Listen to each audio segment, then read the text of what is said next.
السلام عليكم ورحمة الله تعالى وبركاته، متابعين قناة معلومات وقصص واقعية من قاع القابة. اليوم جبنا لكم قصة واقعية مؤثرة اللي كنتمنى تكون مفيدة وتكون فيها عبرة للجميع. القصة ديال اليوم كتعلق بالحياة المؤلمة ديال أم اللي غادي تكون حزينة. نبداو على بركة الله.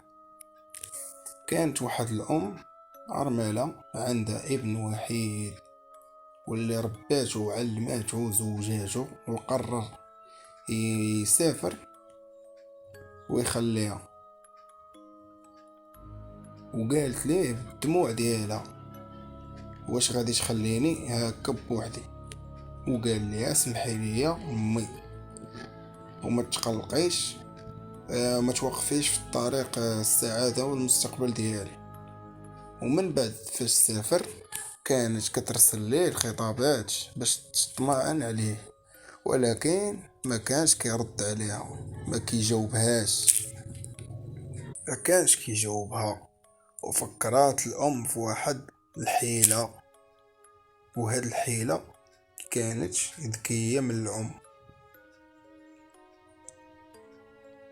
هاد الحيلة هي ارسلات ليه واحد الخطاب كتقول فيه: ولدي الحبيب، راني ورثت واحد الورثة من عمي، واللي هي قطعة أرضية كبيرة، وعندي أصبح عندي بزاف ديال الأموال، وإلا احتاجتي شي حاجة أرسل ليا وأنا غادي نصيفطولك. وبالفعل نجحات هاد الخطة، وكان كيرسل لها كل أسبوع، كيطلب منها تصيفط ليه الفلوس. وكانت بالفعل كانت فعلا كترسل ليه كاع داكشي اللي كيحتاج من الاموال. وما كانش الام حزينه، يعني كانت فرحانه. علاش؟ حيت اصبح الابن ديالها كيدوي معاها وكتسمع الصوت ديالو باستمرار، مع انه كان كيخاطبها غير على قبل المصلحه ديالو الخاصه، ماشي حب ديالو ليها ولا العطف ديالو عليها.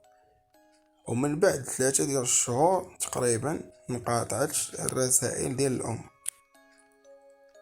يعني تقطعت الهضره، ما بقاش كتصيفط ليه، ما بقاش كدوي معاه، ما والو. صيفط ليها خطاب مورا خطاب مورا خطاب، ولكن ما كان حتى رد من الام ديالو، ما جاوباتو ما والو. ويتصل باحد الجيران ديال الام ديالو، واللي كان واحد الخبر صادم بالنسبة لهاد الابن، اللي كيقولوا فيه باللي الام ديالو فارقت الحياة.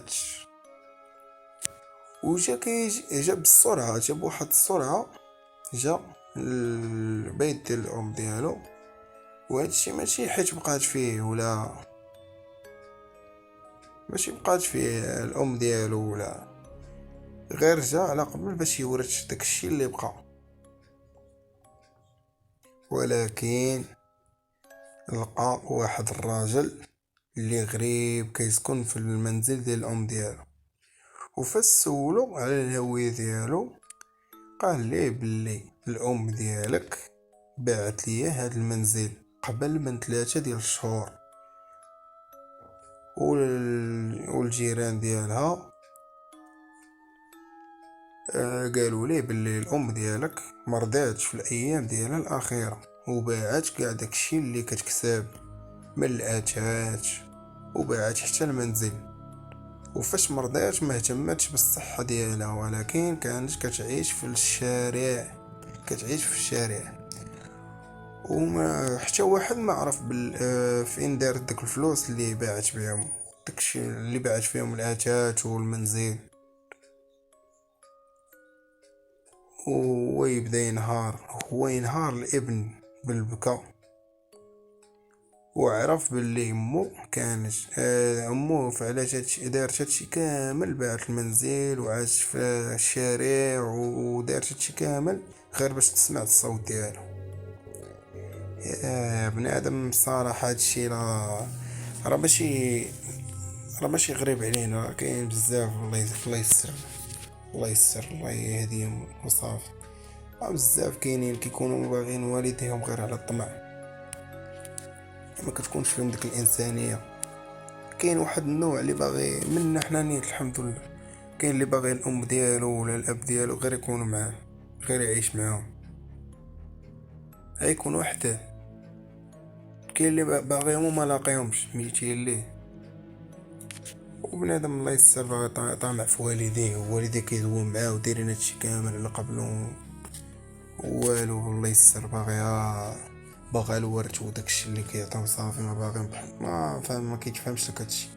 هذا الابن قراتو ورباتو وهي ارمله يعني بوحدها، رباتو وعلماتو وقراتو وزوجاتو كاع وخلاها، وزاد كمالة كتصيفط ليه وكتصوني ليه ما كيجاوبهاش. ومني قالت ليه راه كاين الورث وهادي، وعاد ولا كيدوي معاها، وحتى ملي ماتت جاي كيجري باش ياخد الورث. يا لا حول ولا قوة الا بالله. الله يبعد علينا هاد القوم بحال هكا. والبنادم خصو يعرف بلي الوالدين هما الكنز، نهار غيخطاو الوالدين عمرو غيطفروا. الله يسمح لنا من والدينا وصافي. كنتمنى تكون هاد القصة مؤثرة وكل شي خدا منا عبرة. وما تنساوش تدعمونا وتضغطوا على زر الاشتراك وتفعيل الجرس باش يظهر لكم كل فيديو. وكنوعدكم فيديوهات جديدة ان شاء الله بقصة او معلومة واقعية من القاع الخابية. وشكرا على المتابعة، كان معكم محمد بيضة.